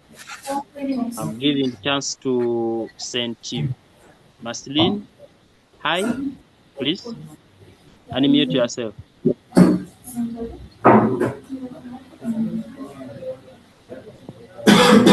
Saint Marceline.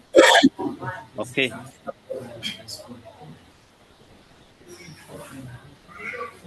The floor is yours.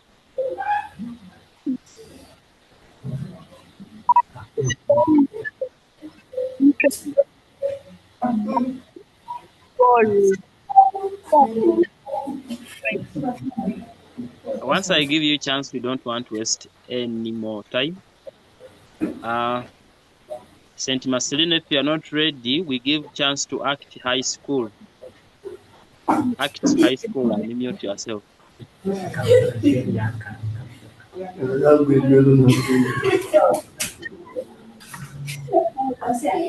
Concreteness. Joan should send messages that are interesting and not vague and boring, so that people can always give her audience. For the unjustified, concrete. The message should be precise to the point, or it should be specific to the point. It should not be vague or too general. Good. Proceed with more these other points down. Go through all. Courtesy. Joan should communicate in a way that does not hurt the audience, but should also be sincere and does not shy away from the matter under discussion. Unjustified courtesias. The sender should be. Please proceed, no problem. Courtiers. Yes. Courtiers. The sender should be sincere when giving the message and should avoid hurting the receiver.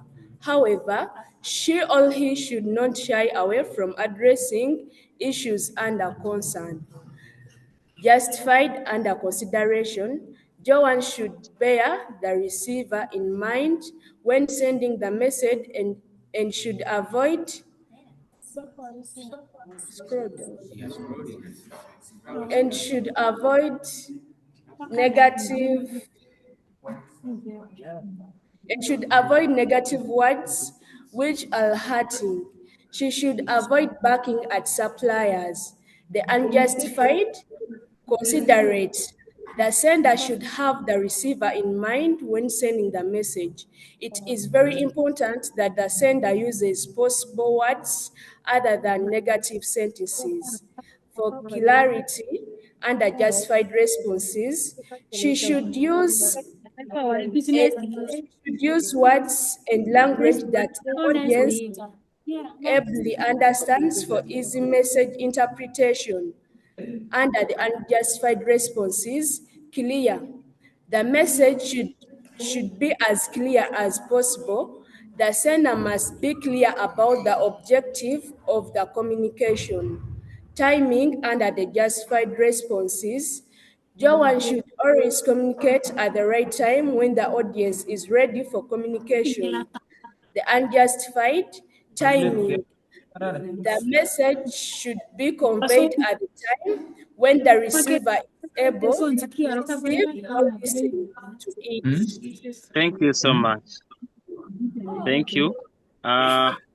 In the interest of time, I only want to get another school also to take us through part B. I think we are now able to differentiate the justified responses and unjustified. And I'm still emphasizing that please, in case one is writing down, don't write the unjustified. Instead, put focus on justified ones because they are the correct ones that we need in this case. I am giving chance to, okay, let me give chance to Rena College once again. You just unmute yourself.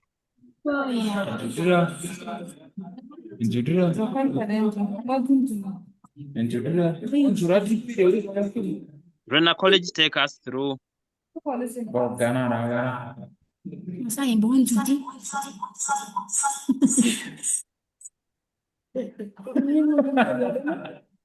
I request that if you have not been selected, you mute your microphone so that you don't shout in the class. Rena College, the floor is yours and the microphone is open. Take us through the last segment.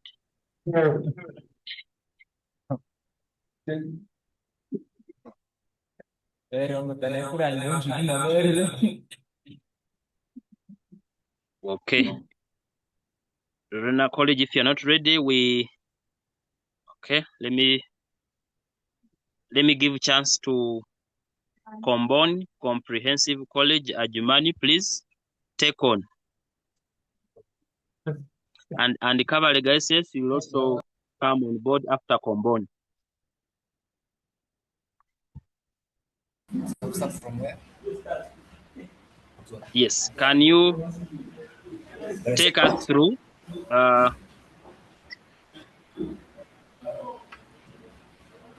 these justified responses for part B? Because literally it is asking about characteristics of the entrepreneurial environment. And I was trying to give the justified characteristics and the characteristics which are unjustified, which are not wanted in this case. Take us through characteristic 1 and 2, and then Kavaliga will take us through 3 and 4.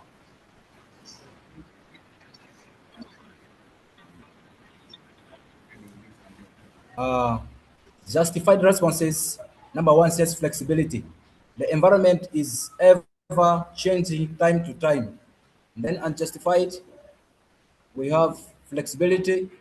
Entrepreneurial environment is flexible in nature, presents diverse opportunities which may not remain open for long. Individuals need to use their action orientation to pursue them. Entrepreneurs do not base on one best solution. Then number two, under justified responses, we have opportunity orientation. There are many market opportunities that Joan can exploit to ensure prosperity. Then under unjustified responses, opportunity orientation. This is the ability to recognize and analyze market opportunities. Entrepreneurial environment is characterized by chances or opportunities that individuals can. Thank you. I think as you read There's through something and there. others who are able to see that screen, you are able to tell the difference of how I have presented the justified and the unjustified. For example, on opportunity orientation, I've said there are many market opportunities that Joan, not an entrepreneur, but in this case I've been specific, that Joan can exploit to ensure prosperity. Yet this side, you're just saying is the ability to recognize and analyze market opportunities. That's not being applicable. You're just presenting content in an ordinary way. Once again, justify your responses. A candidate who will do that, I want to assure you, you will score your dream grade that you have been working hard for. Last, I want to give a chance to Kabalega. I don't know whether your hand is still up. I mentioned you somewhere here. Okay. Kabalega, your hand is down. Okay, let me give a chance to. Okay. I'm giving a chance to Ambale Comprehensive.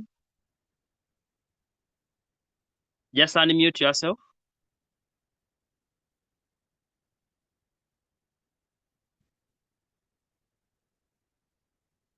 Okay.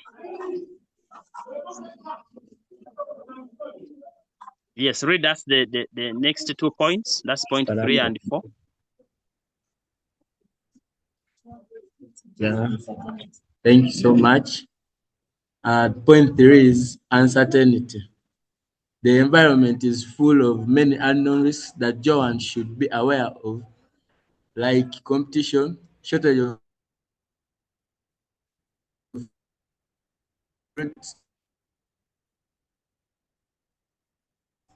Very comprehensive. Your network is not okay. I request you to come back again. Oh, unfortunately, we can't get you well. Sorry for that. Let me give a chance to. Sorry, your network is not okay. And impassable roads, which can affect business uncertainty. This means a possibility of new environment is today. Environment is therefore entrepreneurial situations. Then point 4, we have resource scarcity. The resources needed in production like land, labor, capital also exist in short supply. Joan has to set priorities and optimize the use of the few resources. Then on the unjustified, we have resource scarcity or limited resources. These resources are the inputs of production, that is to say, land, labor, and capital. Resource scarcity helps people to think entrepreneurially and act in that manner. Thank you for attending. Okay, thank you so much. Thank you. It's already 6 p.m. and unless if you have a question, I'm giving chance to those who may have some questions before we close our session. And before I wish you. These things who had removed the vid, man, you guys will Okay. Those who are talking in our classroom, I beg you pay attention as we come to the close of the session. Those who may have some few questions, we can discuss them before we close up. But our closing prayer. Okay, the school I will select last will give us the opening prayer. First, I see Kasese. St. Paul says your hand is up. If you have a question, you raise it before we close the session. Just unmute yourself.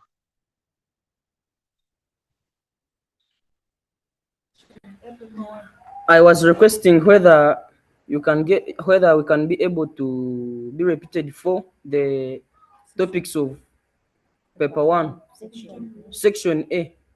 You know, we didn't listen to it. Our network was too low. Yeah, thank you. Okay. The topics. The good thing, if you joined in late, you can still go on YouTube and you check for help online lesson. Once you check holistic e-learning platform, you will be able to get these lessons uploaded and you can go through at your convenient time. Otherwise, if you want to know the topics for paper 1, section A, that is construct. That's basically construct 1. And some of the topics are introduction to entrepreneurship. We look at business ideas and opportunities, entrepreneurial environment. We talked about social entrepreneurship and the small and medium. These are some of the topics that form paper 1, section A. I think you are able to see that screen very well. Any other? I see. Okay. I see Beatrice S.6, the hand is up. If you have a question, unmute yourself and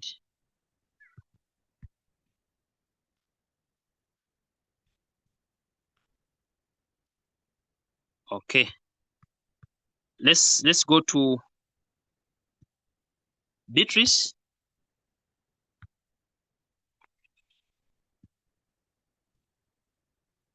Okay, we don't have time. If Beatrice is not responding, we go to Eric. Your hand is up. I'm coming to Kisoko High. Eric.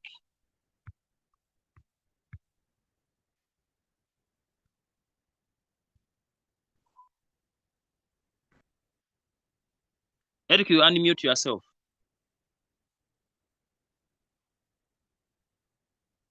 Okay. If you don't have a question, please you lower the hand. In case you have carried up the hand and don't have a question, go lower it down, because now you make those who may have questions and they want to table them here lose the opportunity. Mbarara City, SS, please.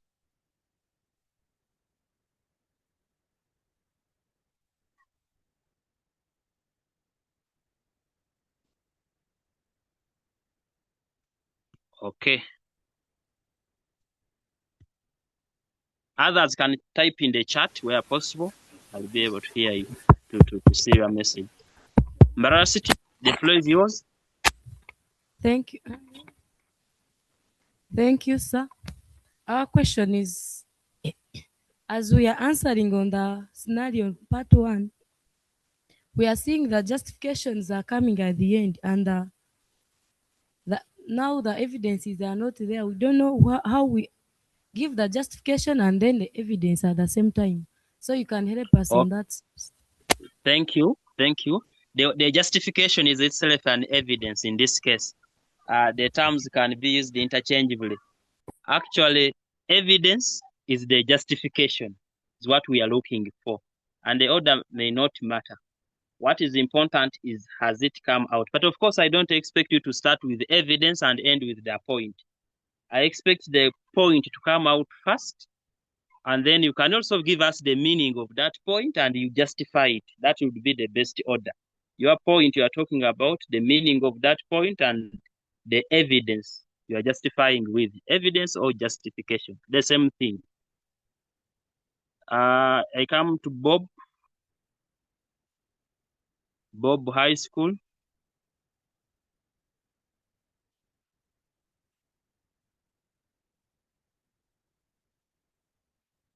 Okay.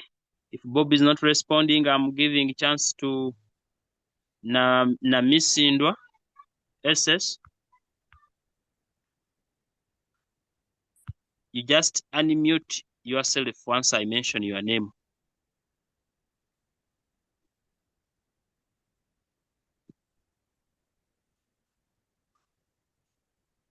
Okay.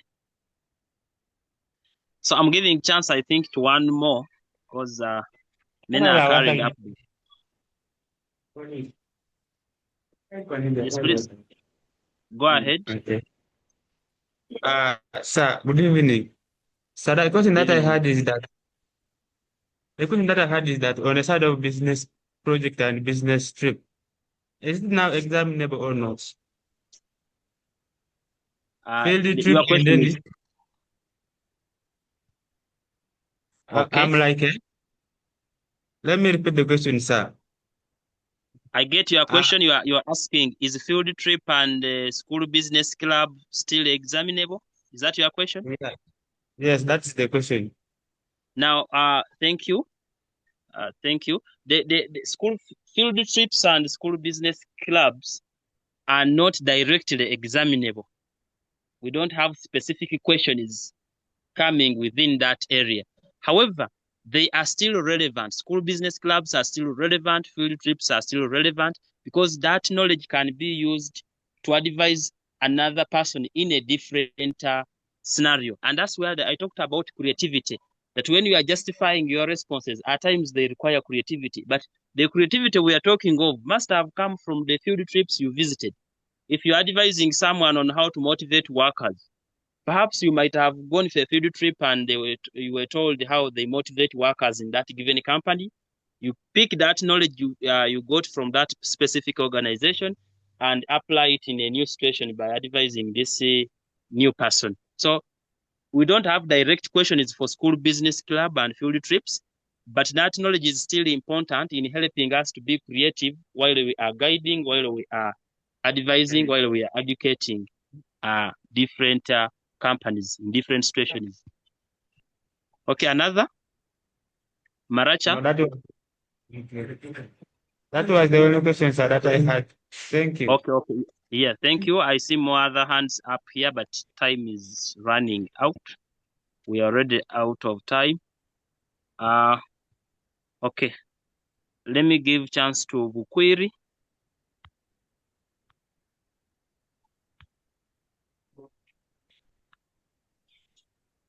No, there's a missing question.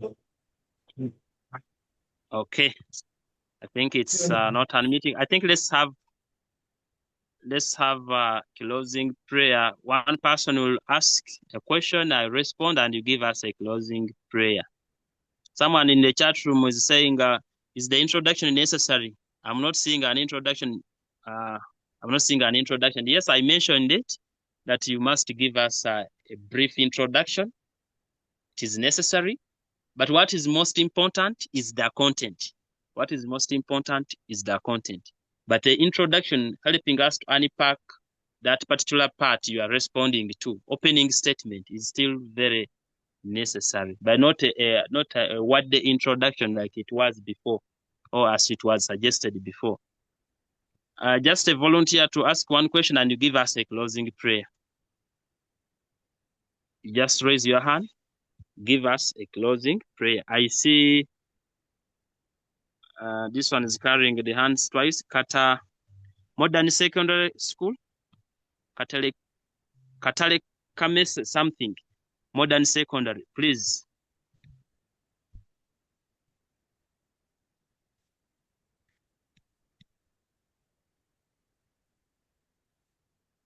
Unmute yourself, Modern.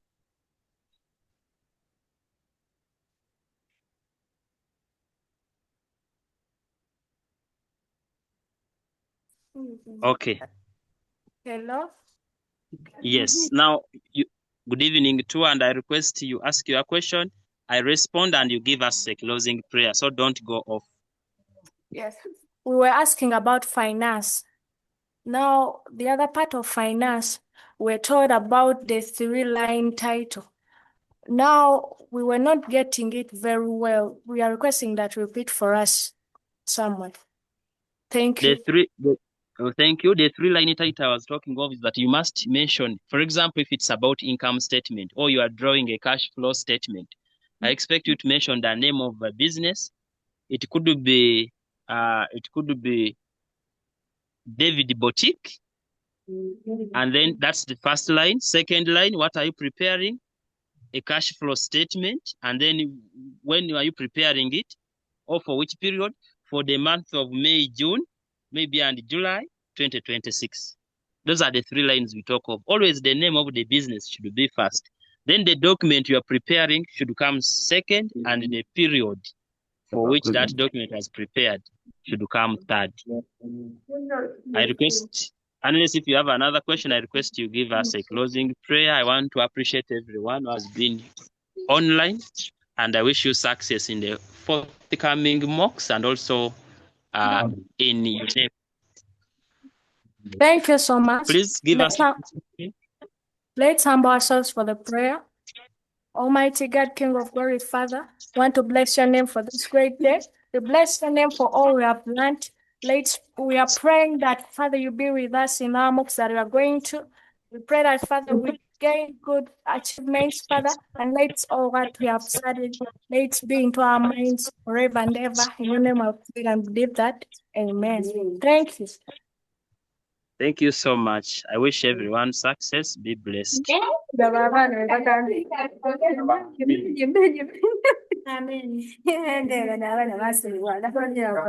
Bye.